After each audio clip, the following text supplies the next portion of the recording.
Good morning students. आज जो topic हमारा VB.NET में है वो है constructor and destructor in VB.NET। ठीक है, तो देखिए कंस्ट्रक्टर क्या होते हैं। आपको मालूम है कि कंस्ट्रक्टर किसी भी क्लास के ऑब्जेक्ट को अगर ऑटोमेटिक इनिशियलाइज करना है तो उसके लिए अपन किसका यूज़ करते हैं, कंस्ट्रक्टर का यूज़ करते हैं। VB.NEट में कंस्ट्रक्टर को डिफाइन करने के लिए सब और सबके साथ जो न्यू कीवर्ड लगता है, न्यू कीवर्ड से आपका क्या बनता है, कंस्ट्रक्टर बनता है। कंस्ट्रक्टर का कोई रिटर्न टाइप नहीं होता है, यानी कंस्ट्रक्टर के साथ आप कोई भी रिटर्न टाइप यूज नहीं कर सकते, इसीलिए इसको किस कीवर्ड के साथ डिफाइन किया जाता है, सब मतलब प्रोसीजर्स। कंस्ट्रक्टर कब कॉल होते हैं, जब किसी भी क्लास का ऑब्जेक्ट क्रिएट करते हैं तो कंस्ट्रक्टर आपके कॉल होते हैं। कंस्ट्रक्टर को आप ओवरलोड कर सकते हो, कंस्ट्रक्टर प्राइवेट भी हो सकते हैं और पब्लिक भी हो सकते हैं। क्लियर।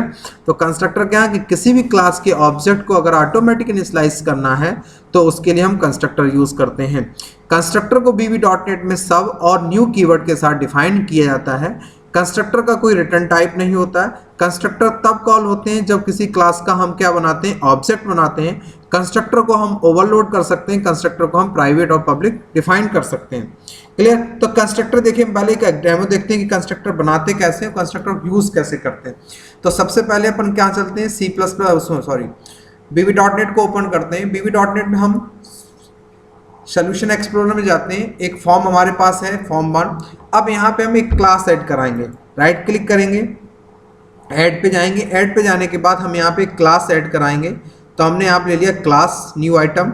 न्यू आइटम में हमने जाके यहाँ पे क्लास ले ली। क्लास का जो भी नाम आपको लेना हो, जैसे हमने सपोज दैट इज क्लास का नाम रख दिया स्टूडेंट।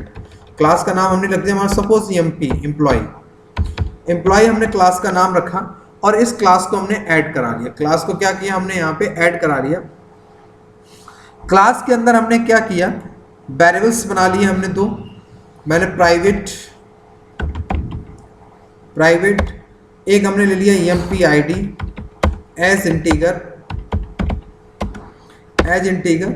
एक हमने बनाया private EMP name as string. ये दो वेरिएबल्स हमने लिए। अब यहीं पे हमको क्या बनाना है, कंस्ट्रक्टर डिफाइन करना है।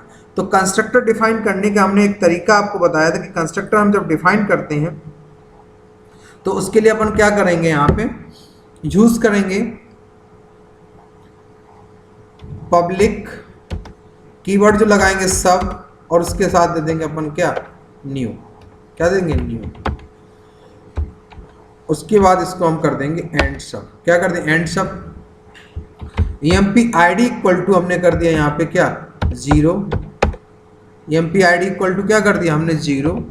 और यहाँ पे नेम इक्वल टू हमने कर दिया, नेम इक्वल टू हमने यहाँ पे दे दिया स्ट्रिंग। क्या कौन सी स्ट्रिंग दे दी हमने, नल स्ट्रिंग यहाँ पे हमने दे दी। उसके बाद हमने यहाँ पे बनाया एक मेथड और ले लिया, पब्लिक शो, सब। मेथड का नाम हमने दे दिया डिस्प्ले। क्या नाम दे दिया, डिस्प्ले। इन दोनों वैल्यू को हमने डिस्प्ले करा लिया। डिस्प्ले कराने के लिए हमने यूज किया MSG बॉक्स। ठीक, हमने यहाँ पे दे दिया, मान लो पहला दे दिया EMP ID एम्परसेंट EMP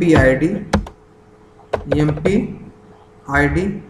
दूसरा हमने ले लिया एम्परसेंट, नई लाइन पे BBCRLF। न्यू लाइन के लिए क्या यूज करते हैं, BBCRLF।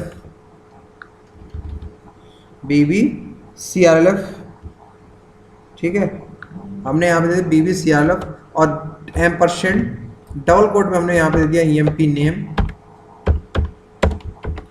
EMP नेम और यहाँ पे एम्परसेंट लगा के हमने प्रिंट करा लिया नेम, EMP नेम। क्लियर, ये हमने मेथड यहाँ पे बना लिया। अब हम अपने फंक्शंस के अंदर आए। फंक्शंस के अंदर आने के बाद हमने यहाँ पे एक बटन रखा।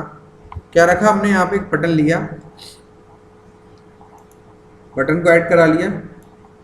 यहाँ पे अपन क्या करते हैं, एक फॉर्म का साइज चेंज कर लेते हैं, थोड़ा सा कलर और फॉन्ट वगैरह।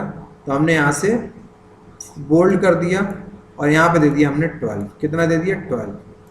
क्लियर। यहाँ पे हमने दे दिया, मान लो बटन का नाम चेंज किया, राइट क्लिक किया, प्रॉपर्टी में गए। प्रॉपर्टी में जाने के बाद बटन का नाम कर दिया हमने यहाँ पे शो।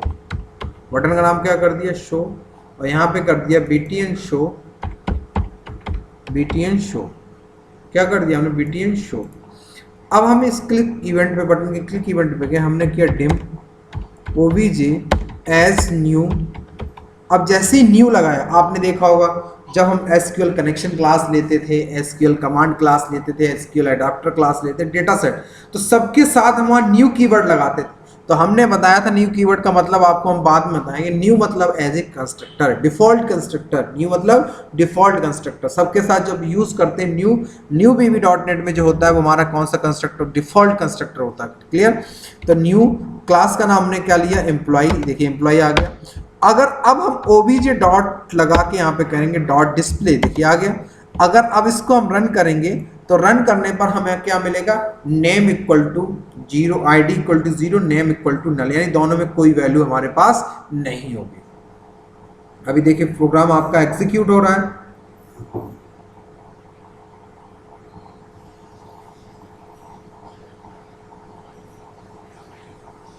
ये देखिए आपने इसको यहाँ से शो करा दिया। ये देखिए ID 0, नेम आपका क्या मिल रहा, नल मिल रहा।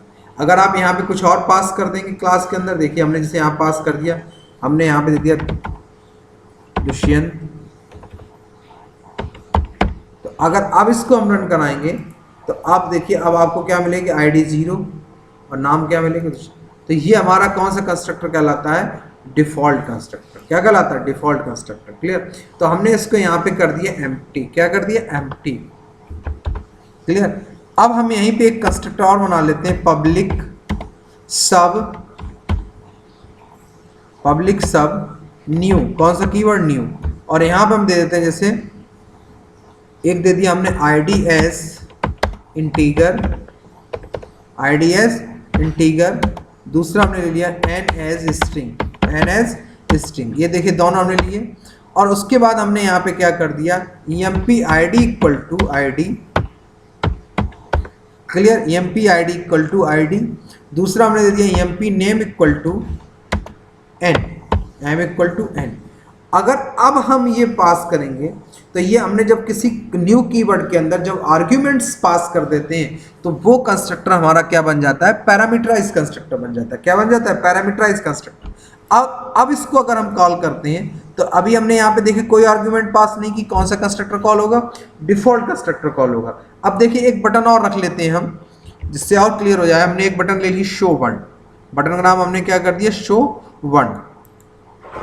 प्रॉपर्टी में गए, बटन का नाम चेंज करके हमने डिस्प्ले कर दिया शो वन।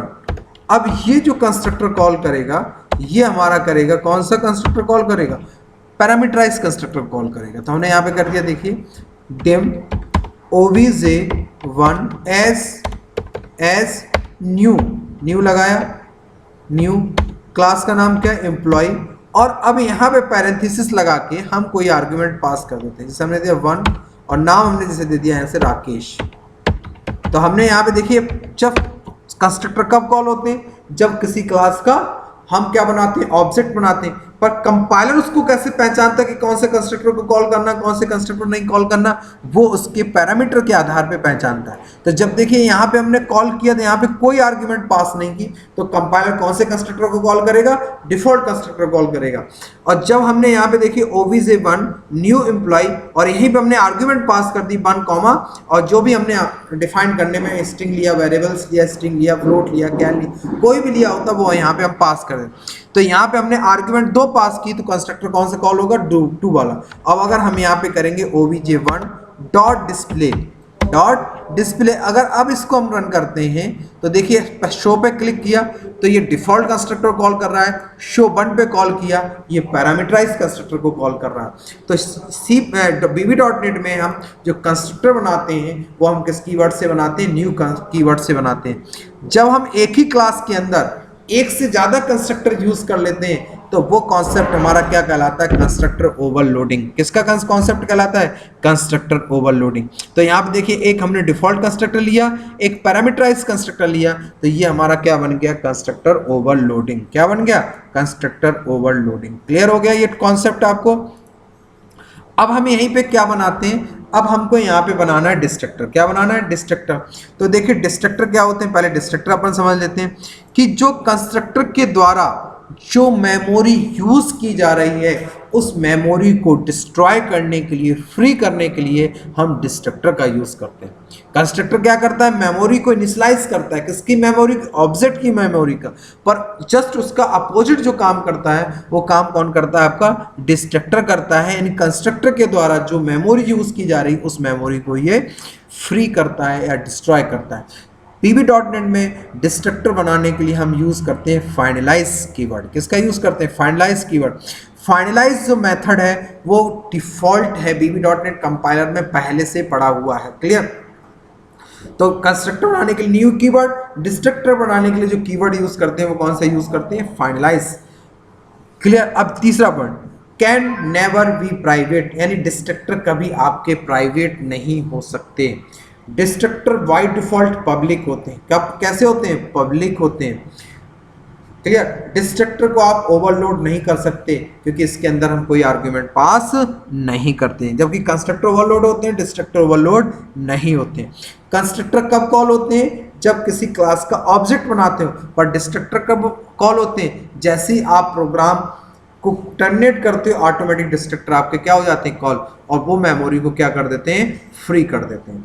तो डिस्ट्रक्टर बनाने के लिए किस कीवर्ड का यूज करते हैं अपन, फाइनलाइज कीवर्ड का। किसका यूज करते हैं, फाइनलाइज कीवर्ड का। अब अपन इसका भी एक डेमो देखते हैं कि फाइनलाइज कीवर्ड को अपन कैसे यूज करते हैं। क्लियर।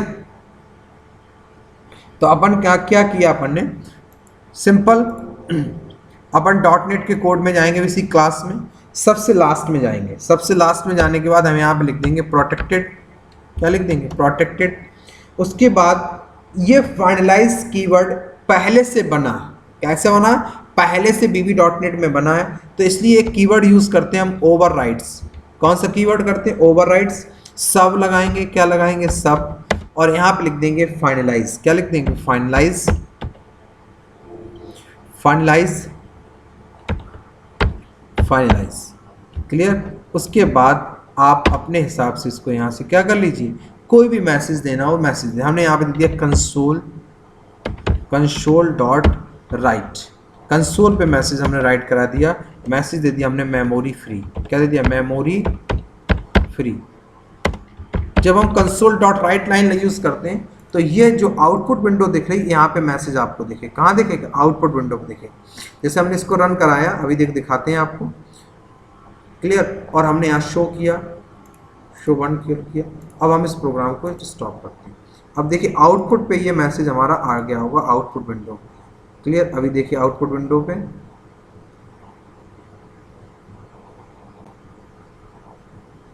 आउटपुट विंडो पे इसने मैसेज दिया होगा मेमोरी फ्री का।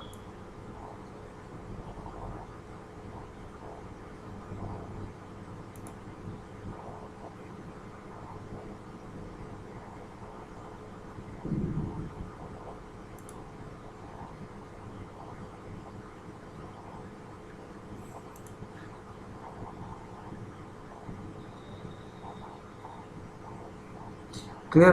तो इसको आप देखिए यहाँ से मिल जाएगा, आपको ढूंढना पड़ेगा थोड़ा सा, ये मेमोरी आपको यहाँ से दिख जाएगा। तो आउटपुट विंडो भी ये मेमोरी आपका शो कर देगा। क्लियर। तो ये आपका क्या कहलाता है, कंस्ट्रक्टर एंड डिस्ट्रक्टर। तो आज की क्लास में हमने आपको क्या बताया कि कंस्ट्रक्टर कैसे ओवरलोड करते हैं, कंस्ट्रक्टर कैसे डिफाइन करते हैं, और डिस्ट्रक्टर आप कैसे बनाते हैं। क्लियर। डिस्ट्रक्टर को कैसे डिफाइन करते हैं, तो यह चीज़ आपको समझ में आ गई होगी। अब अपन क्या करते हैं,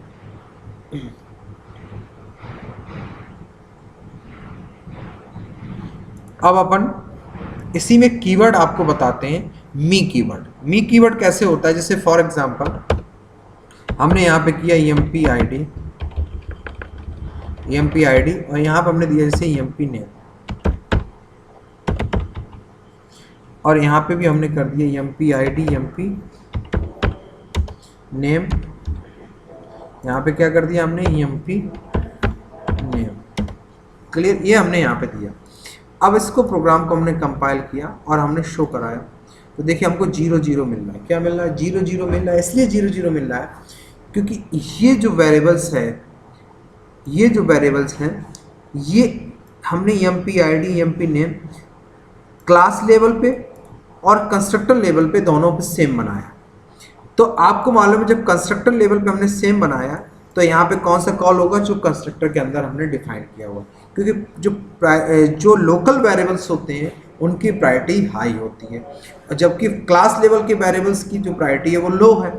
तो हम क्या चाहते हैं कि ये वैल्यू यानी क्लास लेवल यानी जो हम कंस्ट्रक्टर के वेरिएबल में वैल्यू स्टोर कर रहे हैं वो हम क्लास लेवल वेरिएबल में डालना चाहते हैं।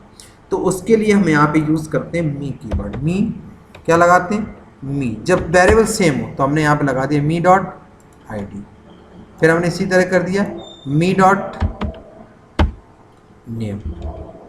अब देखिए जो कॉल होंगे वो हमारे ये जो मी के साथ जो कॉल होंगे वो हमारे क्लास लेवल वेरिएबल कॉल होंगे, कौन से क्लास वाले, और ये जो EMP ID ये नेम ये हमारे कंस्ट्रक्टर वाले कॉल होंगे या लोकल वाले। तो मी का कीवर्ड क्या करते हैं, जब हम क्लास लेवल के किसी भी वेरिएबल्स को या मेथड को एक्सेस करना है तो उसके लिए अपन किस कीवर्ड का यूज़ करते हैं, मी कीवर्ड का यूज़ करते हैं। अब जैसे इस प्रोग्राम को हमने कंपाइल कराया, शो किया, अब देखिए हमारे पास, तो मी कीवर्ड हम ऐसे काम के लिए मी कीवर्ड का यूज़ करते हैं। ये आपको इतना कॉन्सेप्ट क्लियर हो गया होगा, क्लियर। अब जैसे अपने पास सपोज दैट इसी में हमारे पास नेक्स्ट जैसे हम ये लगाते हैं वैसे ही हमारे पास यहाँ पे कॉन्सेप्ट आता है इनहेरिटेंस का। तो VB.NET में भी इनहेरिटेंस होती है, क्लियर। इनहेरिटेंस VB.NET में होती है, इनहेरिटेंस को हम यूज़ करते हैं। तो अपन एक थोड़ा सा समझाते हैं इनहेरिटेंस कौन कौन से टाइप्स की इनहेरिटेंस होती हैं। तो इनहेरिटेंस के लिए जो हम VB.NEट में यूज़ करते हैं, जो कॉन्सेप्ट हमारे पास कंस्ट्रक्टर डिस्ट्रक्टर क्लियर हो गया, उसके बाद कंस्ट्रक्टर ओवरलोडिंग बता दिया आपको मैंने। अब अपन देखते हैं नेक्स्ट इनहेरिटेंस। तो इनहेरिटेंस VB.NEट में इनहेरिटेंस होती है। इनहेरिटेंस के लिए जो कीवर्ड यूज़ करते हैं, इनहेरिट्स कीवर्ड यूज़ करते हैं। कौन सा, इनहेरिट्स कीवर्ड यूज़ करते हैं। पर VB.NEट जो हमारे पास है मल्टीपल इनहेरिटेंस को डायरेक्ट सपोर्ट नहीं करती। मल्टीपल इनहेरिटेंस के लिए जो हम यूज़ करेंगे वो इसमें यूज़ करते हैं हम इंटरफेस के थ्रू मल्टीपल इनहेरिटेंस का यूज़ करते हैं।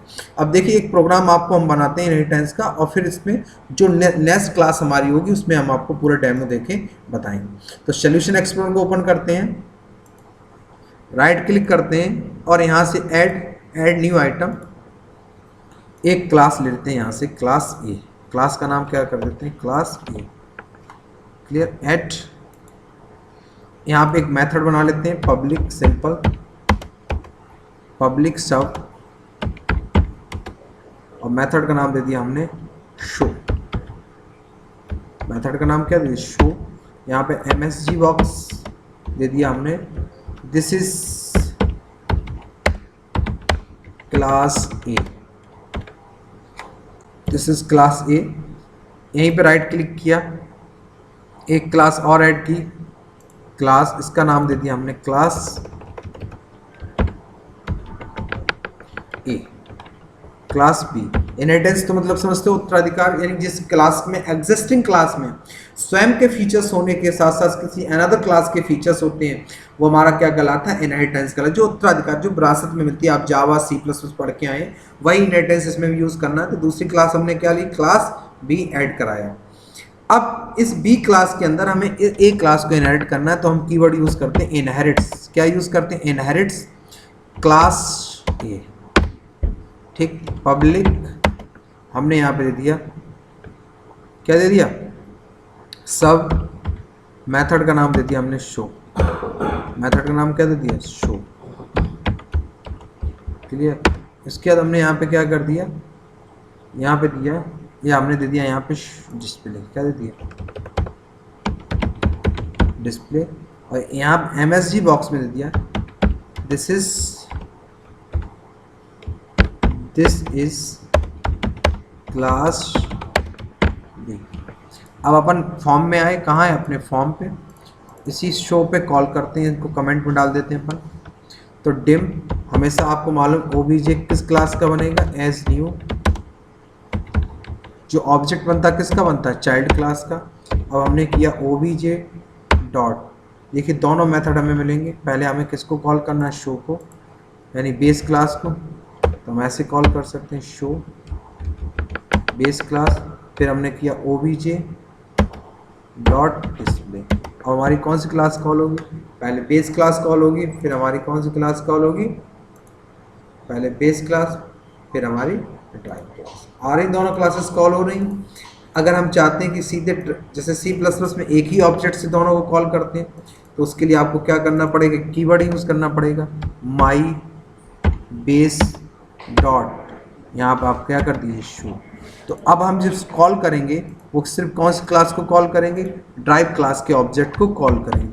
तो हमने यहाँ पे दे दिया obj dot display, obj dot display run, ठीक, ए और बी तक। तो ये माई बेस जो कीवर्ड होता है, आज हमने बताया माई बेस कीवर्ड जो होता है किसी बेस क्लास के कंस्ट्रक्टर को और मेथड को कॉल करने के लिए हम किसका यूज करते हैं, माई बेस। तो दो कीवर्ड आपको बताया हमने, मी और माई बेस। तो आज VB.NET में इतना ही रखते हैं, फिर अपन नेक्स्ट क्लास में देखेंगे। Thank you.